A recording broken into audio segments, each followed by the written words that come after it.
Hi witches! Bet you thought you saw the last of this altar, but nope, we are working through some spell work together today, and I thought I would use my altar to show you guys what I'm working on. So, for today, I wanted to share a small, kind of beginner-friendly protection spell jar that you can make during the upcoming full cold moon, which is, again, occurring on December 7th at 11 p.m. Eastern Standard Time. Go ahead and do the math and figure it out for wherever you are on this beautiful planet. But for today, I'm going to walk you through the ingredients and the mechanics of putting together a spell jar inspired by the season and inspired by the full cold moon and some of the herbs and crystals associated with said celestial event. Now, I endeavored to keep this spell jar and instructions as beginner friendly as possible, and we only have a couple ingredients, but if you have any questions, definitely feel free to leave them in the comment section down below and I'll help you out. Now, for the spell jar, you're gonna need a couple things. So let's start off with, of course, your jar. Now, you can pick any jar of any kind. This is just a small glass jar with like a cork top. You can find them at like Dollar Tree. You can find any jar, pick a jar, any jar. Next, you'll need some protective crystals. Now for this, I picked a snowflake obsidian. It is the cold moon being associated with snow and cold weather. I just thought that was kind of a fitting stone to use. And I am pairing that with one of my Onyx tumbles. And again, these are really small crystals. I have a pretty small jar. Feel free to use whatever works the best for you, but I like tumbled crystals a lot for spell jars. Next, you will need a black candle of some kind. I am using a chime candle. Yeah, chime candles are usually about like 50 cents, I think, at my local metaphysical store, but you can find them online too if you wanted to be a little bit more specific and get those ingredients. The next ingredient that you will need is a sigil or protective symbol of some kind. Now for today's example, I simply selected a pentacle because I felt like that was something universal and well recognized, but I encourage you to, you know, craft your own sigil if that's part of your practice, or to use a protective symbol associated with maybe a deity within your pagan practice, or something that is significant to you.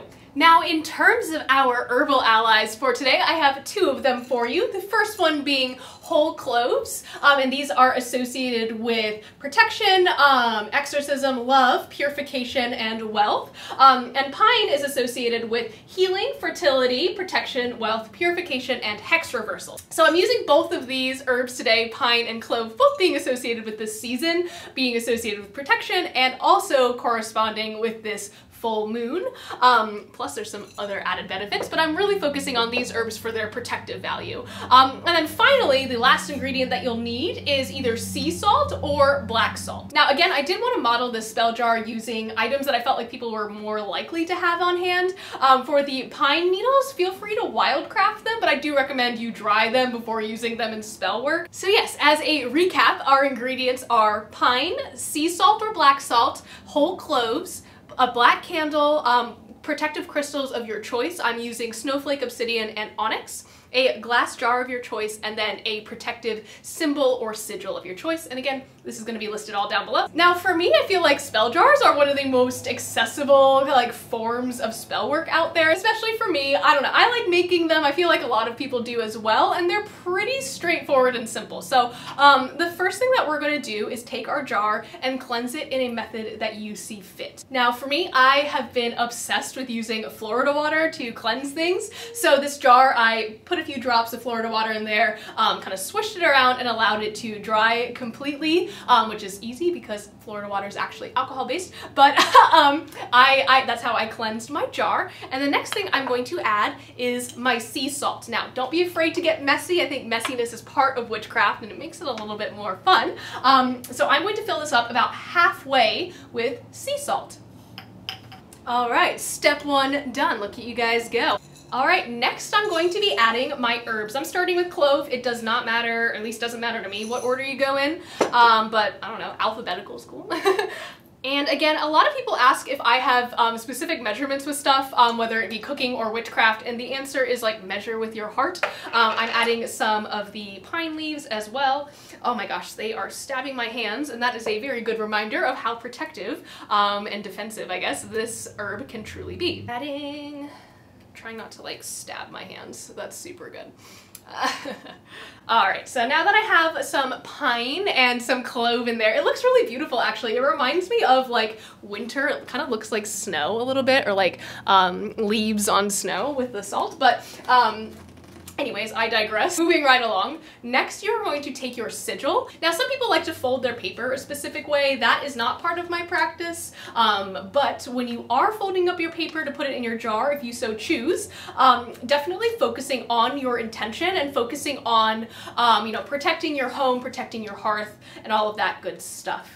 Would be excellent to do. This is also a really good time to call in any deities that you work with, if you so choose, any ancestors, spirits, guides, anyone that you would like to call in to aid you in this working. Now would be a really great time to do it. Once my paper is the right size, I'm going to place it inside my jar, and then I'm going to take my crystals and I'm simply going to place them right on top. So just adding in some extra protective energy.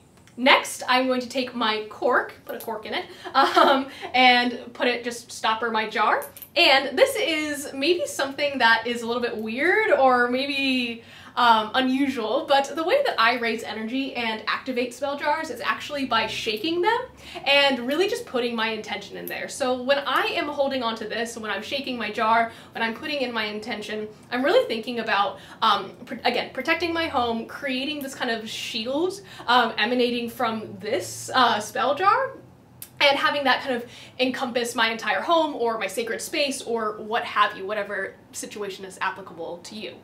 So when you're doing that, shaking it up and just adding that kinetic energy that you have, that you can generate into your own spell work, adding your own energy in there, just really, I don't know, makes the working a little bit more personal to me, and it's something that I recommend. But as always, your practice is your own, and I encourage you to practice as you see fit.